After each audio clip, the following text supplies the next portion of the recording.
we are studying the 21st century, and in literary criticism, after reading all the British literary criticism, now we have to study the literary criticism in sequence.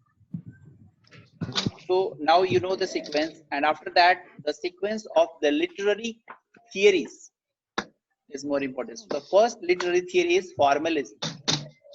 Formalism came new criticism. After new criticism, structuralism, then post-structuralism, then reader response theory, then new historicism. So this is the sequence of the critical theories. So we will study all this theory in sequence so that in exam it will be easy for you to comprehend and recall the things. So today we'll be studying about formalism, and the father of formalism, Victor Slovodsky, new criticism, and two followers of new criticism, Wimsatt and Beardsley. There are various others, propounders and followers of new criticism that we will discuss in the next class. So formalism is a philosophical movement, a literary movement that started in Russia. So formalism also comes under the category of cultural criticism, because it talks about the culture of a particular country. To understand the Russian formalism, we also need to understand how this movement was originated. What was the specific agenda of this movement? To understand that, we need to understand the Symbolist movement. Symbolist movement was a movement we have read while reading the British literature, that it was started in Paris, France. But later on it spread throughout the world. So in the Russia also there was a Symbolist movement. So we need to understand the Symbolist movement, because formalism was an attack against the Symbolist movement. So a person who uses symbols, images to reveal the truth or reality is called a one who is using the symbolism. So any artist or a writer who practices the symbolism in his work is associated with the Symbolist movement. So what was the speciality of the Symbolist writers? Instead of using a long sentences, they used to use single sign or image. Means they used to objectify the subjectivity. The subjective things were condensed, were compressed in the form of a symbol or image. So Russian symbolism was an intellectual and artistic movement that was predominant at the end of 19th and beginning of 20th century. And this movement prevailed for around 120 years. The goal of symbolism was to present an idea through forms, colors, signs, images and symbols, which were universally comprehensible. Everyone in the universe can comprehend that, can understand those symbols. So moreover, it was a movement to objectify the subjective things. It represented the Russian branch of Symbolist movement in European art and was mostly known for the contribution to Russian poetry. Now we need to understand what is the difference between the Symbolist movement and a Formalist movement. Symbolism was a movement which was there in the art. It was there in the painting, in the sculpture, in the literature. Everywhere this movement was there. But formalism was a movement which was a philosophical movement of literature that talks about a specificity of the type of literature for the poetry. So according to formalism, the literature or the language for the poetry should be different one. So this is the difference between a symbolist movement and a formalist movement. Symbolist is talking about use of symbols, whereas formalist is talking about the specific use of language for poetry. So it is not common to all, whereas symbolist movement was common to all the genres. So let's talk about formalism. So Russian formalism was an influential school of literary criticism in Russia. Started in 1910s to 1930s. It was too much active in Russia. Although this movement continued till 1960, but in Russia it was there only up to 1930s. It was a reaction against symbolist movement. It includes the work of a number of influential authors. The one is Viktor Slovatsky, who is known as the father of Russian formalism. Yusri Tanyanov, Vladimir Prop, Roman Jakobson, Boris Tomashevsky, Grigory Gukovsky, and Boris Eichenbaum. These are the names, the important names I am going to highlight so that you need to remember these names, which are important one. One is Vladimir Slovatsky, Vladimir Prop, Roman Jakobson, and Boris Eichenbaum. These are the main propounders of Russian formalism, and you must remember these four names. Sir, just 1 minute, sir, please. Yes, please. How to remember all these names, sir? These are very different. Any tricks, sir, you have made? At the end of the class, you will automatically remember.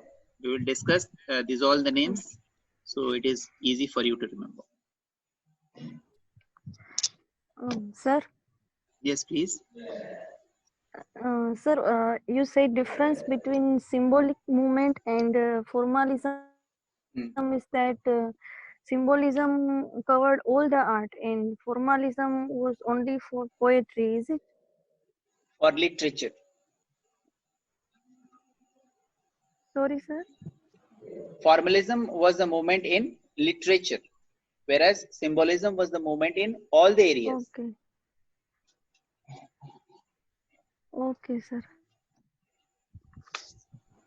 So all the writers that I have shown you, they revolutionized, brought a revolutionized literary criticism between 1914 and 1930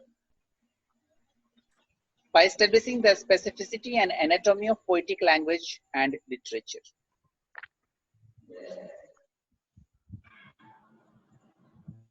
So they exerted a major influence on the thinkers like Mikhail Bakhtin, who is another very famous philosopher from Russia, Yuri Lutman, and also on structuralism.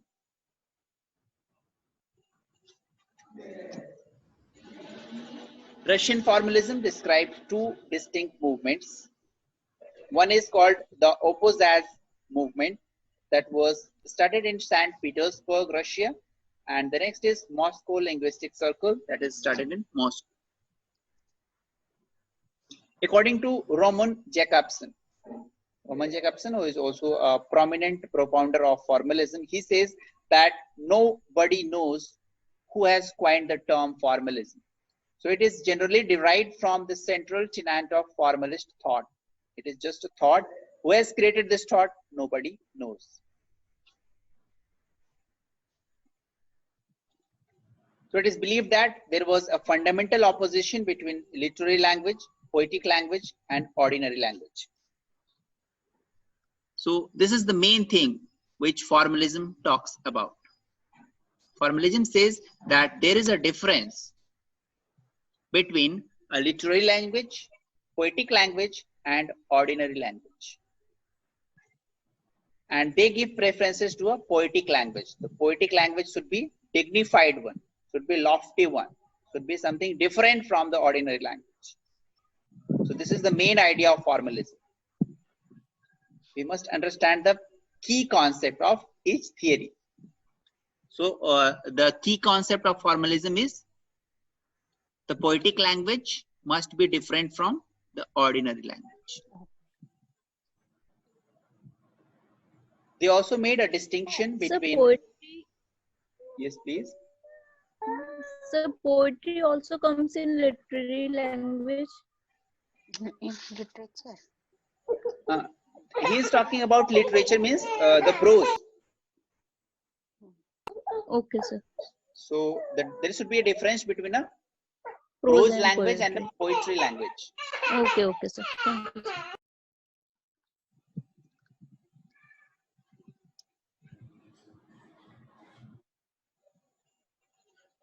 So Russian formalists also made a distinction between fabula and suzet. These are the two Russian words. Fabula means story and the suzet means plot. So what is the difference between fabula and suzet? Whenever you are making notes in your notebook, most of the times at the end of making note you find that the order of your note is not in the correct sequence. Some sentences should be moved to the top, some should be brought to the bottom. So story is the raw material, that is called fabula, and this raw material is waiting for someone to arrange it and make in the form of suzet, that is called plot. That means plot is a sequence and chronological order and interconnected sentences, interconnected stories. Then it becomes suzet. So the plot was strictly literary, whereas the story was the raw material, awaiting for the organization of the sequences by a writer. So understanding the meaning of fabula and suzet is very, very important. These are the important terms asked in the exam. These two terms were first used by the father of formalism, Victor Slowski and Vladimir Prop.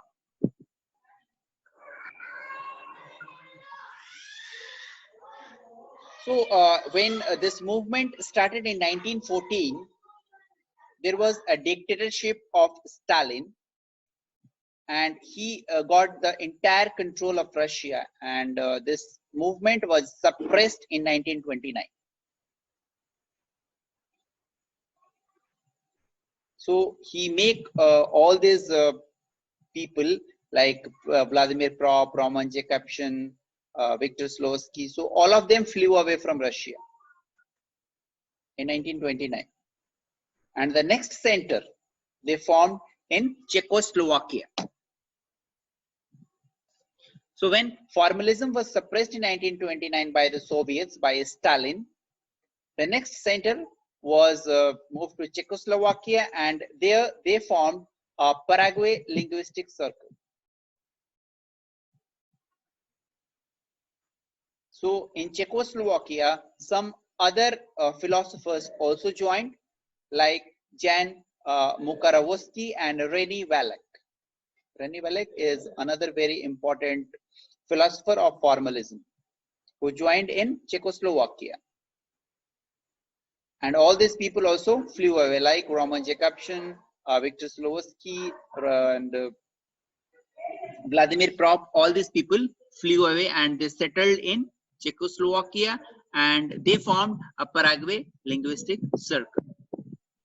And so in Czechoslovakia, this movement continued from 1930 to 1960. So formalism view literature primarily as a specialized use of language, and it proposes a fundamental opposition between a poetical, that is literary use of language, and the ordinary or practical use of language. So they teaches the writers how to use the poetic language, how to make the poetic language special. They proposes that the central function of the ordinary language is to communicate to auditors a message or information. So here is a difference between ordinary language and a poetic language. Ordinary language is meant to communicate the message or information, whereas poetic language is not to convey information or the message, but it offers the reader a special mode of experience by drawing attention to its formal features. So this is the difference between ordinary language and a poetic language. Ordinary language passes message or information, whereas poetic language gives the reader a special experience. So it is the study of a text without taking into account any outside influence. Sir, can you repeat the last point? Yeah, sure. Thank you, sir. The difference between ordinary language and a literary language. Ordinary language means day-to-day language in which we communicate with each other. So ordinary language function is to pass the message or to pass the information to the auditor or the messenger. Whereas the function of poetic language is to give some special experience, special mode of experience to the reader. So this is the difference. Okay, sir. Thank you, sir. So formalism says that the text, while interpreting a text, there should not be any outside influence.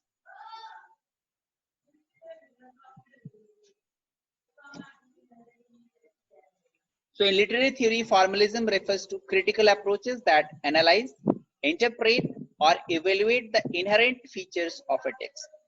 What is there inside the text? They have to analyze using the critical approaches. What do you mean by outside influence?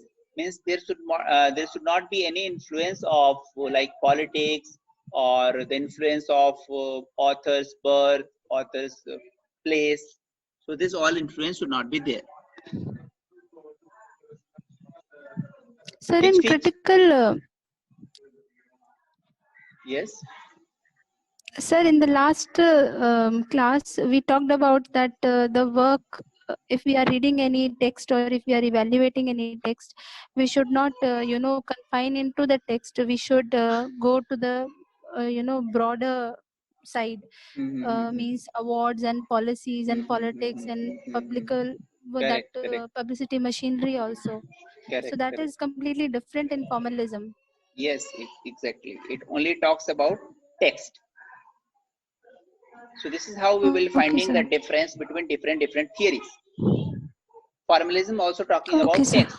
When we will read the next theory, new criticism is quite similar to formalism. They also talked about text, but there is a difference between Okay, sir. formalism and new criticism. Formalism is talking Okay, sir. about text. Formalism is talking about text in the sense of poetic language. Means we have to find the text for a poetic language. Whereas new criticism is talking about close reading of the text. So this is almost similar. We have to find the minute difference. Formalism is talking about the finding poetic language or making the literary language special than the ordinary language. And that is totally depend upon the text. No, there should not be any outside influence. So these features include not only grammar and syntax, but also literary devices such as meters, metaphors, tropes, etc. So while analyzing or interpreting any work from the formalist point of view, we have to pay focus on the syntax, grammar, metaphors, rhetorics, figure of speech, everything we have to keep in mind. Victor Slowsky, who was born in 1893 and lived through 1984, he is known as the father of Russian formalism.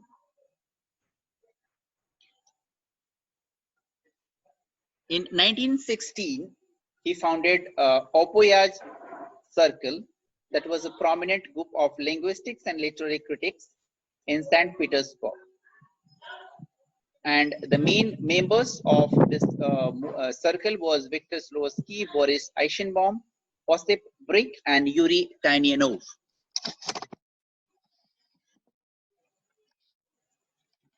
In Berlin 1923, he published his memoirs about the period 1917 to 1922. Actually, he was an army man who was a volunteer army man, and he served in the Russian army. And during Bolshevik Revolution in 1917, he experienced the journey of war, and those experiences he shared in this work. The experience that he shared during 1917. 1917 is the date when Bolshevik Russian Revolution started. So all those experience he shared in A Sentimental Journey. And this title has been taken from A Sentimental Journey Through France and Italy by Lawrence Stern.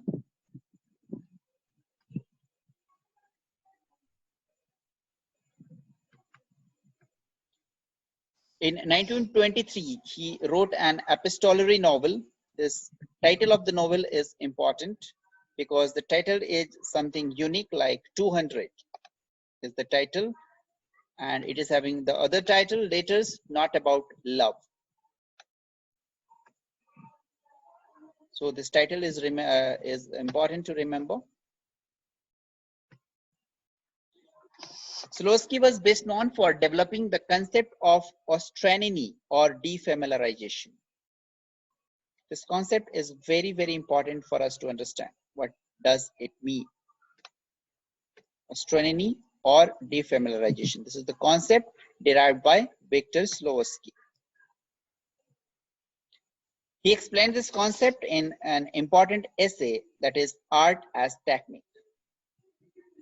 It was translated as Art as Device, which comprised the first chapter, Theory of Prose. So this defamiliarization appears in the first chapter, Theory of Prose, in the essay Art as Technique, published in 1925. So there is a figure in front of you which says that the technique of art is to make objects unfamiliar, to make forms difficult, to increase the difficulty and length of perception, because the process of perception is an aesthetic end in itself and must be prolonged. So art is a way of experiencing the artfulness of an object. The object is not important. What does it mean? Means if anything is familiar, make it unfamiliar, make it strange. So when you make the things strange, it becomes a matter of art and it gives a poetic pleasure. So that makes a difference between an ordinary language and a poetic language. So how to make a poetic language? By using defamiliarization. Making the things unfamiliar. If anything is familiar, make it unfamiliar. So that is defamiliarization. Let's talk about it in detail. There are other names also of defamiliarization. One is estrangement, deautomization, or ostraniny. Any of the term can be asked in the exam. So don't get confused about these terms. All are same. Estrangement or strange, making strange. Estrangement comes from strange. Deautomization. If something is automized, you have to deautomize, or ostraniny. So these all are the similar terms. This term was coined by Victor Slowski in his essay Art as Technique, and the meaning is making it strange. He invented this term as a means of distinguishing poetic language from the ordinary language or practical language. He stated that poetic language is fundamentally different than the language of day-to-day life or everyday. And that is the reason that poetic language is more difficult to understand. Poetic speech is framed speech, while prose is ordinary. So he gave a statement that art is a way of experiencing the artfulness of an object. The object is not important. This quotation is very, very important. Why? What does it mean? that if there is any sentence, so he says that that sentence is not important. How you can enjoy the meaning of the sentence is important. And for that, we have to create an art. And what is that art? Make the sentence be familiar. Make the sentence something strange.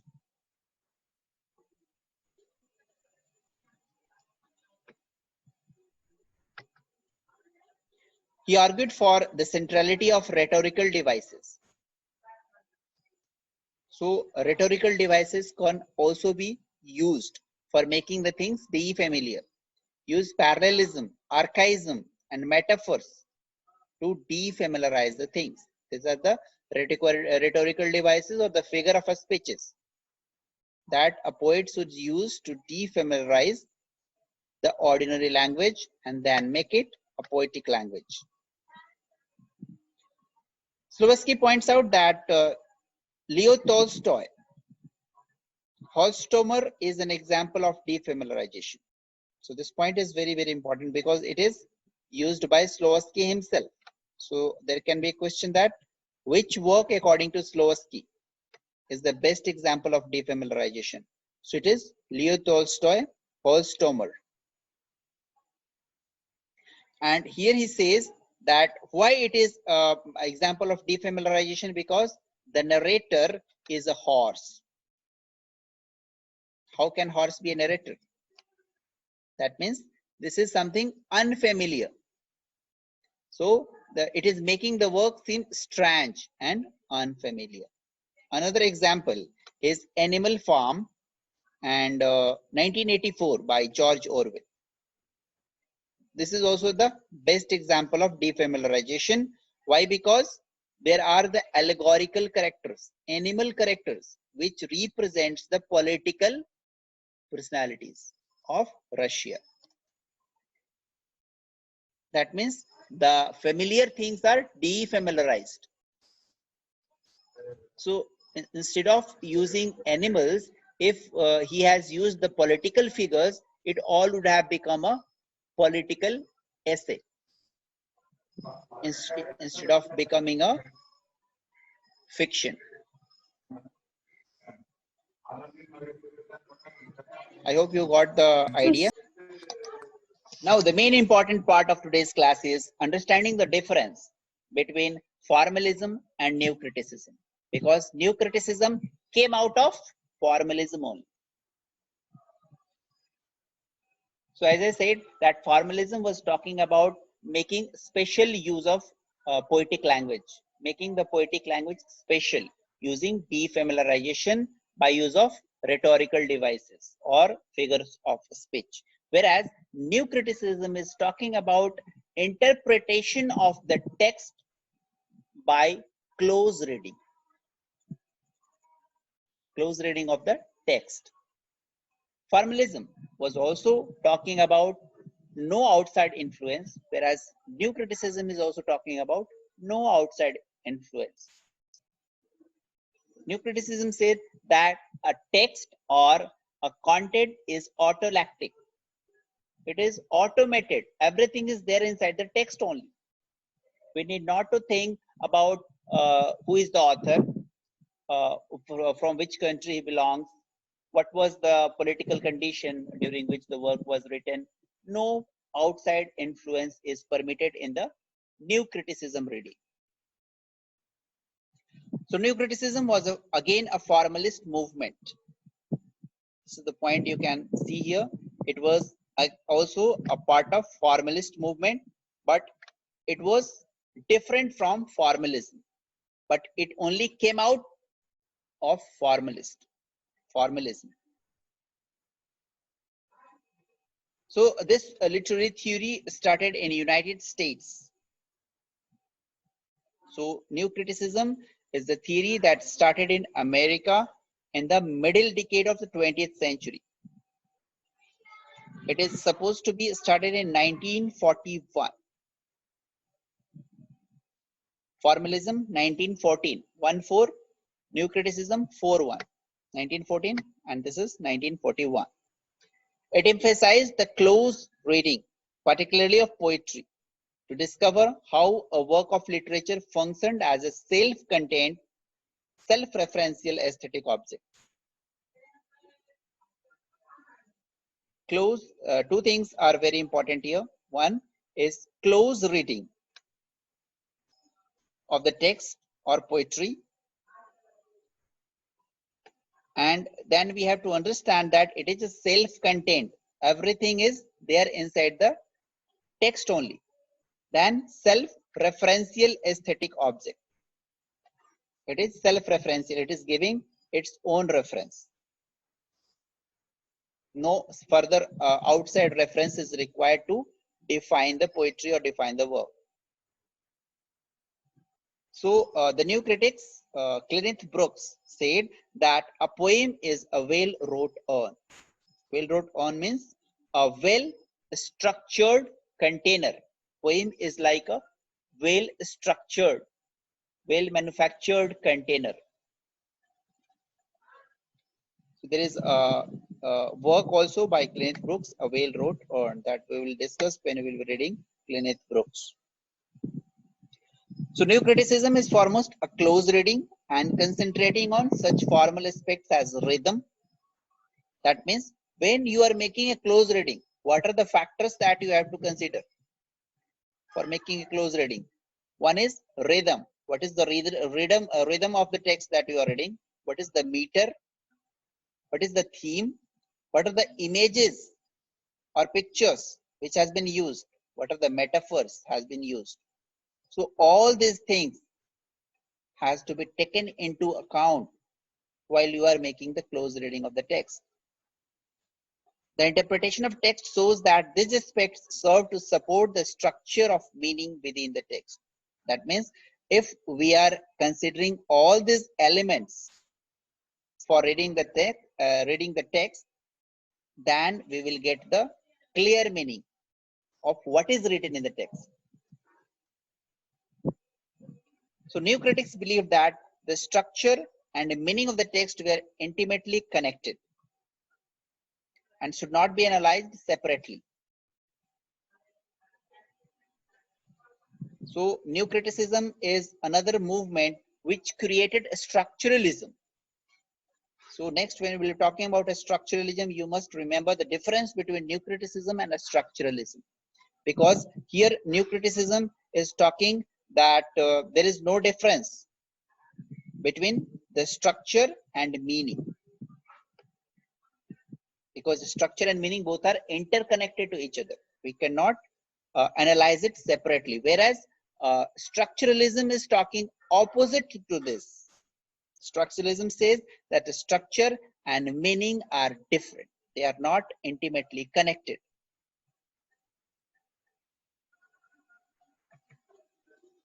So this movement derived its name from John Crow Ransom book's New Criticism that was published in 1941. That is the reason why we say that New Criticism started in 1941.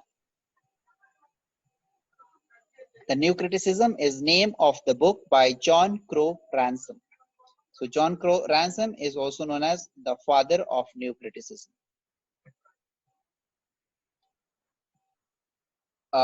This New Criticism also, apart from looking on meter, theme, imagery, and metaphor, it also looks for the syntactic structure, subject, verb, agreement, syntax, irony, paradox, and look at the text as autonomous body. So while reading of the text, we have to keep in mind all these things to find the correct meaning of the text. See, all these theories that we are discussing is all about how to interpret a work. किसी भी work की meaning कैसे निकालनी है, जितनी भी theories आई हैं, this all talk about this one theme: how to interpret a particular text, how to understand the meaning of a text.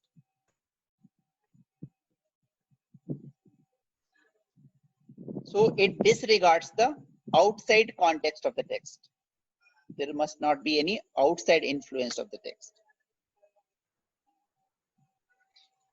in Frontiers of Criticism, this is another essay by T.S. Eliot, where he named new criticism as lemon squeezing criticism. New criticism is a lemon squeezing criticism. The name of the new criticisms, major critics of new criticism are very important. One is I.A. Richards, who is also the writer of Practical Criticism, T.S. Eliot, F.R. Lewis, John Crow Ransom, the father of new criticism, Kenneth Brooks, the author of The Railroad Urn, Wimsatt and Beardsley, who propounded the terms like affective fallacy and intentional fallacy, Alan Tate, and Robert Pan Warren. So these are the names. You will be able to remember. We will be discussing all these names in detail. These are the important text of new criticism. So you must know by the name itself, you will be able to remember that once they are from the new criticism.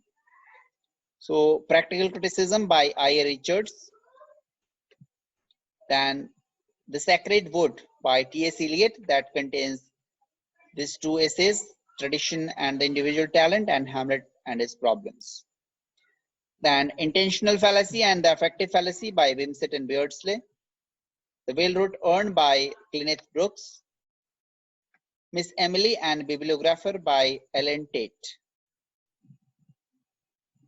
So these are the important works of new criticism. Now I'll be talking about W.K. Wimsatt and Beardsley. These two philosophers are related to new criticism, and they are famous for deriving the very important terms, that is the intentional fallacy and the affective fallacy. So Wimsatt was an American professor of English, and he is remembered for deriving the concept of intentional fallacy and affective fallacy in combination with Monroe Beardsley. So this, both the authors wrote a major work that is entitled The Verbal Icon. The name of this work is very, very important. The Verbal Icon, Studies in the Meaning of Poetry. This was an essay written during 1941 to 1952. And in this work, they derived the concept of intentional fallacy and affective fallacy. Some other major works are Hateful Contraries, Studies in Literature and Criticism. And he also wrote a book of literary criticism that if you wish, you can buy for understanding the literary criticism. Now, we are going to understand intentional fallacy. What do you mean by intentional fallacy? Before that, we have studied about a pathetic fallacy. Who has coined the term pathetic fallacy? John Ruskin. John Ruskin. John Ruskin in modern. So pathetic fallacy was all about giving human qualities to the inanimate objects, whereas today we'll be talking about two more fallacies. Fallacies, what do you mean by fallacy? Error. Fallacy means misunderstanding. Misunderstanding. Very right. So today we'll be talking about intentional fallacy and affective fallacy. So in front of you, there is a painting of Leonardo da Vinci, that is Mona Lisa painting. Now, this is a symbol of art. We can say this is a type of art. And here we have to interpret this art. Okay? Because as I said that all the concepts and theories are all about understanding the meaning and interpretation of the text. So here we have to interpret that what was the intention of Leonardo da Vinci to create this picture? Anyone has any idea? क्या सोच के उसने ये picture बनाई होगी? क्या intention था उसका?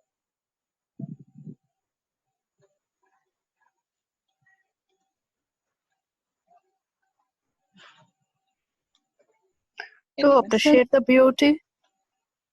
Or he wanted to show his skill to the world. That Sir, Okay. some says that there is some code is hidden in this. eyebrows. Okay. But it's use different types of color. When we go see it to the near, it looks like she's smiling, and by seeing from the far, it's looking sad, like this. Okay. And first time he used different types of colors in this. Okay. Yeah, exactly. Exactly. So this I wanted to listen that nobody knows what was his intention. Yes, sir. Right. Okay. So now you will be able to understand this intentional fallacy clearly. So this term appeared in his essay, The Verbal Icon, which he wrote with Monroe Birdsley. This was first published in Swaney Review, and it is derived from the confusion between the poem and its origin. His intention. Intention. So the intentional fallacy is the fallacy of using author's intention. किसी भी text को authors के intention से समझना is called intentional fallacy. Now all of us were applying our own mind to understand ki what was the intention of Leonardo da Vinci to draw this picture. So we are making an intentional fallacy because we are trying to understand the text from author's point of view. Disturbance. Sir, can you repeat it?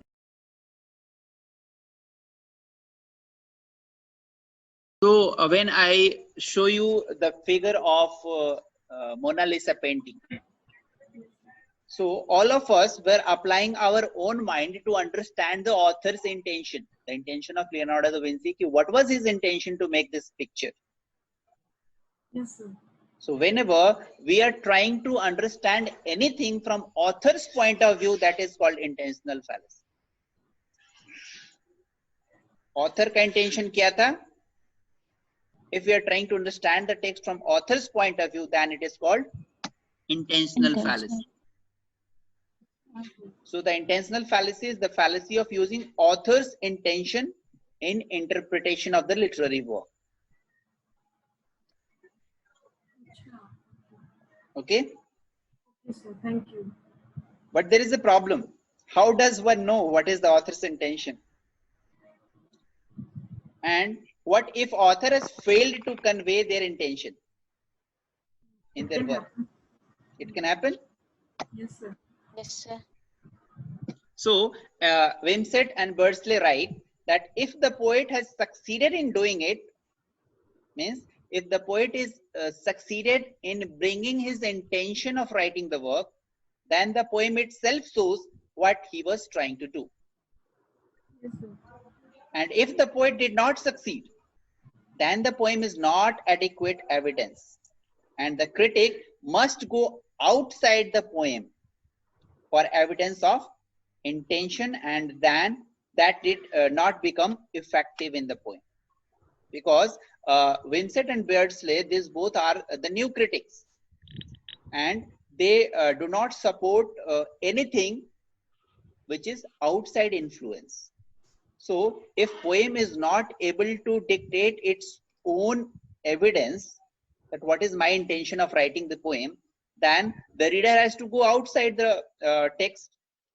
Then he will to find out who has written this poem, during what time it was written. Then he will be able to understand the poem. Yes, sir. So one more question. Yes, please. So who is going to decide that this was the intention of that? This was the intention of the poet. That is the thing that we are talking Because about. everybody in can the get another. in the intentional fallacy, that is the reason that the critic says that this is not a fallacy. The intentional fallacy is not a logical fallacy, it is a literary term, because no one can understand what is the intention of the author. Okay, sir.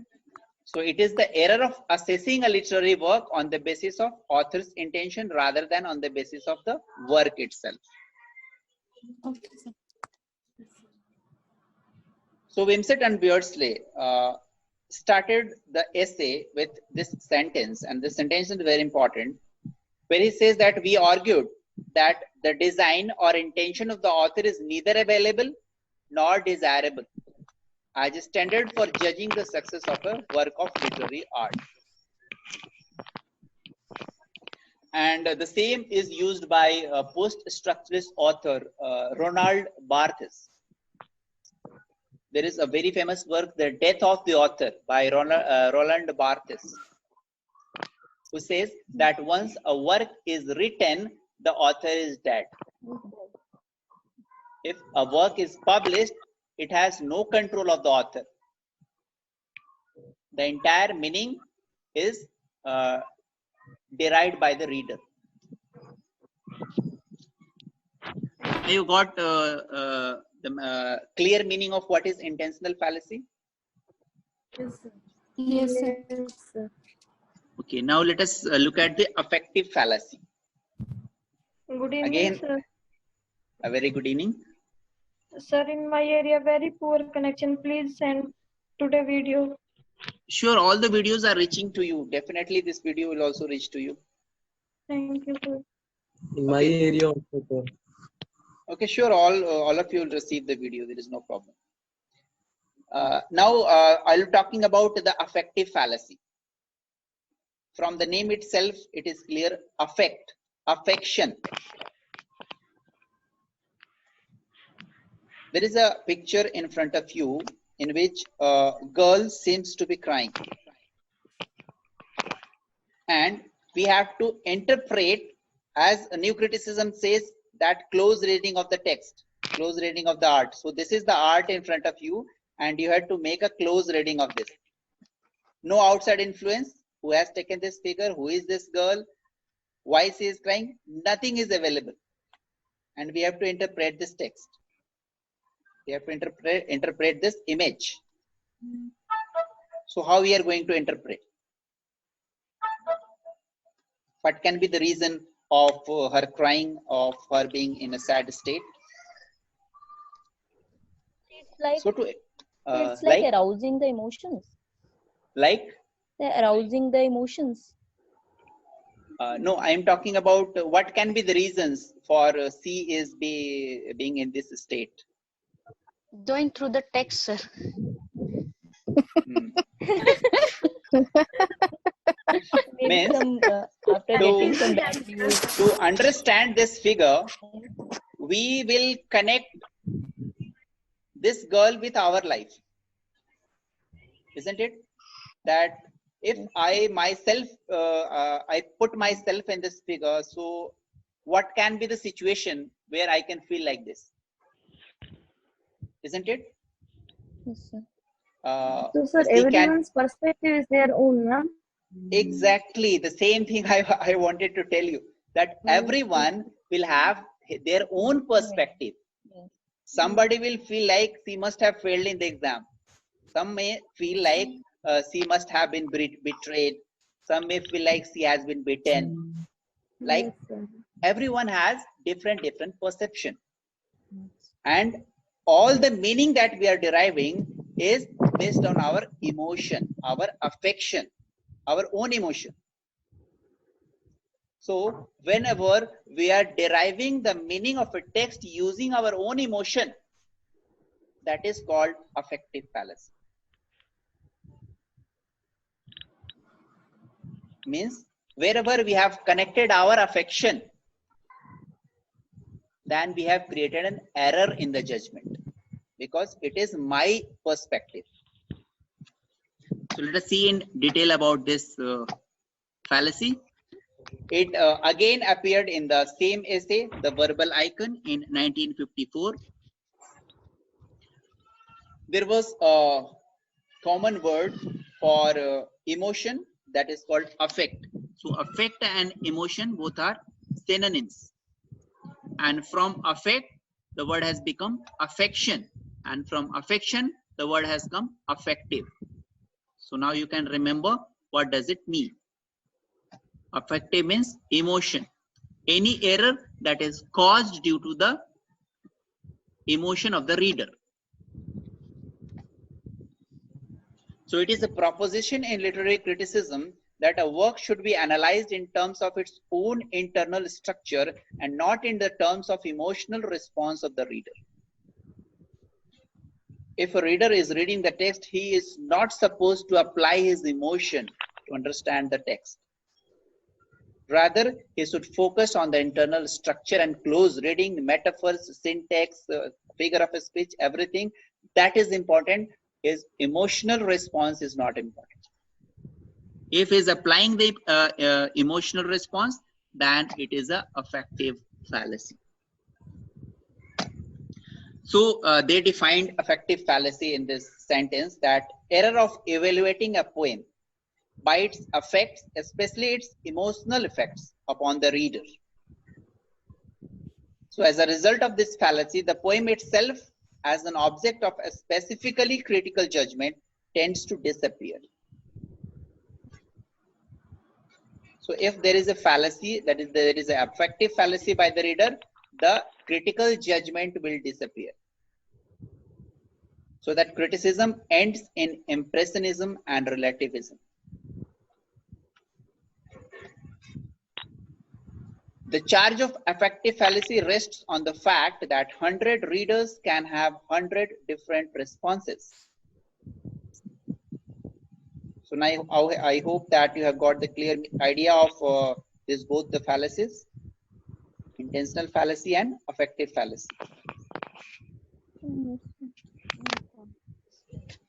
Okay, thank you. Now let us look at some of the important questions.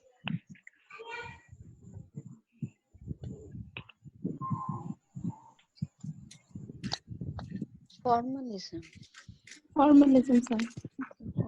Very right. This statement is used by Victor Slowski.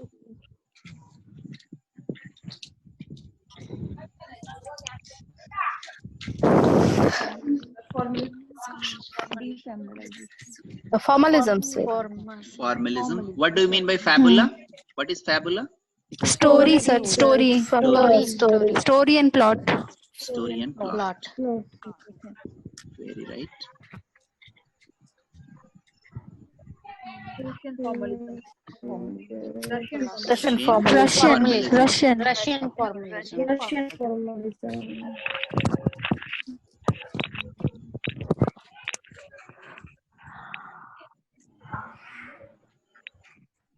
Text 2 का Sir, A. Sir, B. A. Formalism. Sir, B. New critics. John Crow Ransom. C, sir. Sir, A. A. 2 का 1 New कैसे? criticism. John. Sir, new critic में I.E. Richards ही होगा. Yes, sir. नहीं, John No. Crow Ransom was the founder. John The Crow Ransom Jungian is psychological theories by New Jungian. criticism written by John Crow Ransom, 1941. Yes, sir. very right. John Crow Ransom is known as the father of new criticism Victor Slowski, father of formalism. because he wrote a work that is New Criticism in 1941.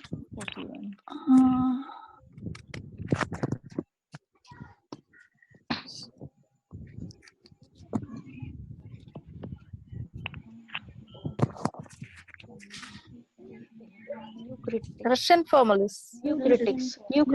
Defamiliarization. New critic. Yes, sir. Defamiliarization was used by which critic? Russian. This Sir, Russian formalist. Russian formalist. Who has Yes, used Russian defamiliarization? Victor Russian Slowski, formalist. sir. Victor Yes. Slowski has used Yes, defamiliarization. sir. Yes, sir. De-automation, Australian defamiliarization, all are the same.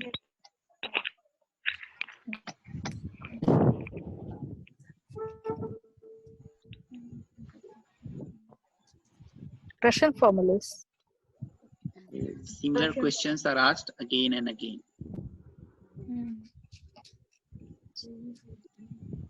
Russian formalism. Russian This is also Russian, sir. Same question.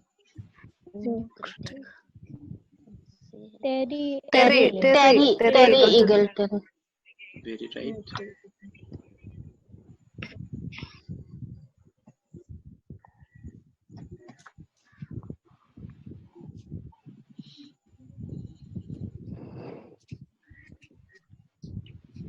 First, Yes, sir. First, self-contained unit is better. Self-contained unit. Very right.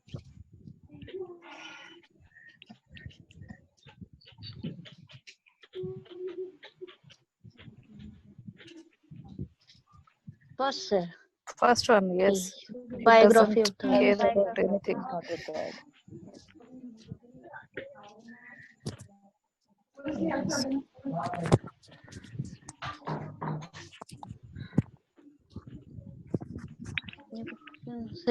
J.C. John Runs. Crow Ransom. J.C. Runs. Crow Ransom. Ransom, 1941. Democratic. 41. 41. 1930. Basic. Criticism. New criticism. Criticism. Intention High fallacy. Wimset. Very right. Beardsley. What is the name of the essay? Verbal icon. Yeah, Verbal icon. Verbal icon. Very right. Your winters. Winter. Winters. Very right.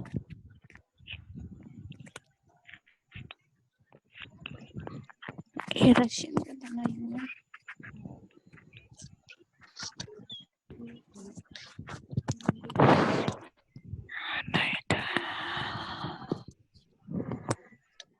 Sir, Clint Brook, well wrought on B. सारे A4 है. B एक से ही है. B का For Lewis, common B का B two. का 3 है. B का 3. B का 3. B sir, दो है. B. 7. the B. No, common pursuit. B, sir, B. Yes, B. Lewis common pursuit. Yes.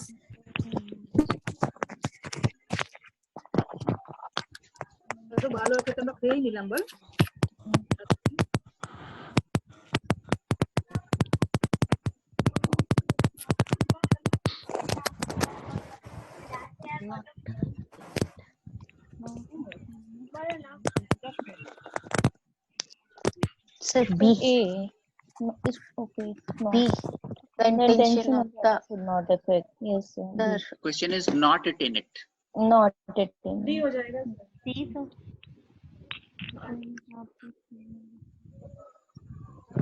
Yeah. Sir, D. The ideology of author determines the meaning of the text. Yeah, right. B. क्योंकि text के साथ जाते हैं ना ये. The ideology of the author determines the meaning of the text. Not at all. It is in the hand of the reader. Yes, sir. Okay. Author is no more. After his work is published, author is no more. What is his ideology doesn't matter. Yes, sir. So ontological means It is like the connection of what can I say? Culture, sir. Text and author. Related to culture. Pardon? Logical. Ontological. Wait. I think this is a It separate is word. pertaining to Ontological. nature and its existence. okay. So literary text has a special existence. Yes. Okay.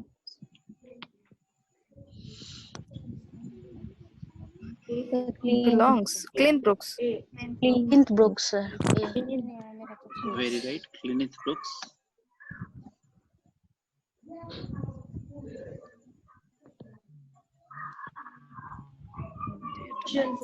Russian formalism. Russian formalism. Yes, Russian. It is same deautomation, austerity, Deformalization. defamiliarization, all are same. Well wrought on. Well written. Clint Brooks.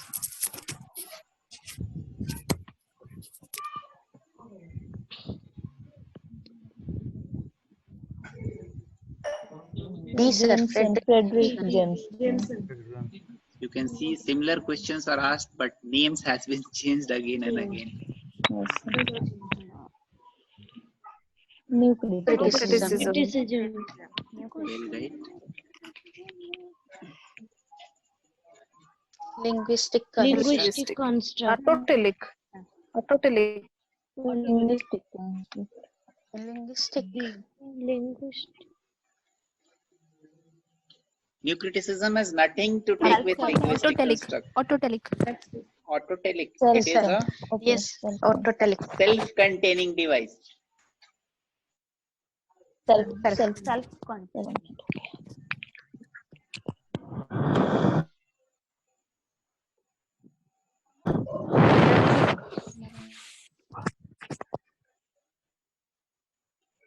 John Lawrence. Not able. Very right.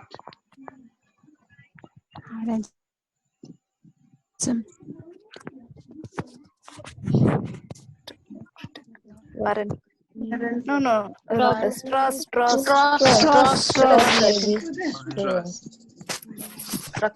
Structuralism. Very right.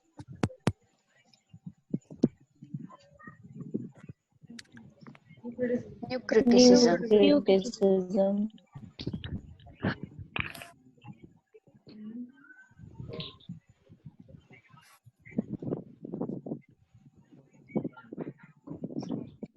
Dimset and Partsley. Global economy. Very right. and Beers.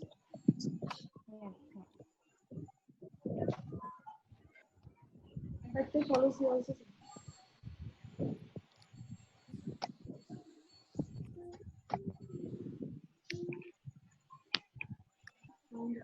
Richards. Absence. I.A. Richards.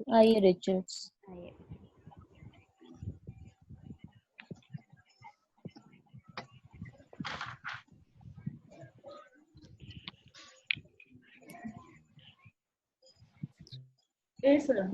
A. Yes, sir.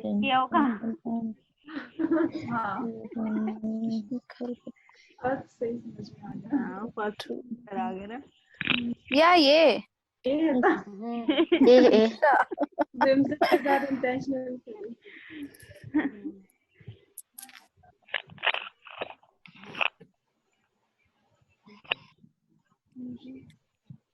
Intentional fall. Effective.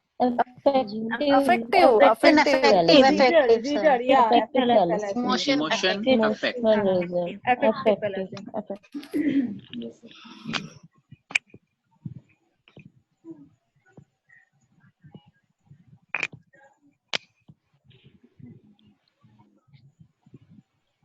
Emotions Response of the reader. See.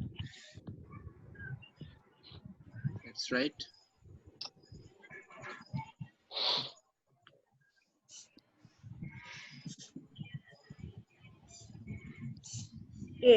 A work by its effect on the reader. Author, sir. Author, sir. Two. Effect. Effect on the reader. Error of journey. B, sir. A work by the intention of the author. Error of judging. Affection है ना sir.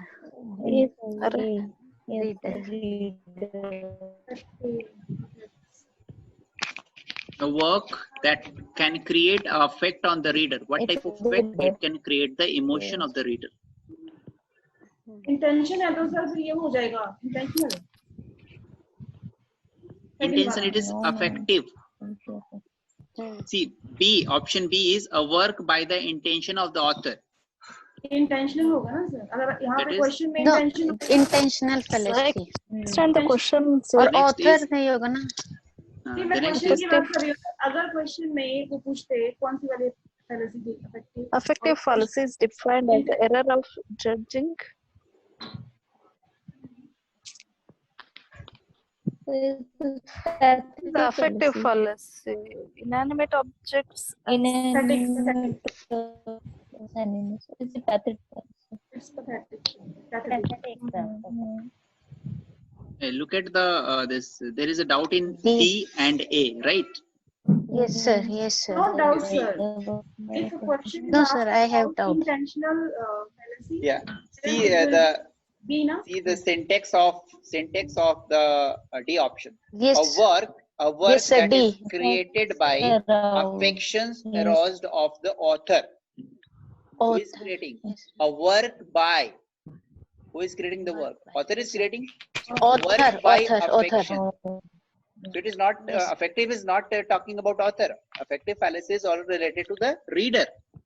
Yes, sir. The option is a work by. Yes, sir. So work A that and is B A also is the answer. starting A A is the work answer, by, A sir. work by. Both A and A B says options are Its effect on the reader. a work by its And it's effect aroused. on the reader, whereas D is Yes, talking sir. about the author, a work that is created by Author. the affections aroused to the author. Yes, sir. Answer. So both are right, sir. Yeah, A, sir. A is the right answer. A is right. Yes, sir.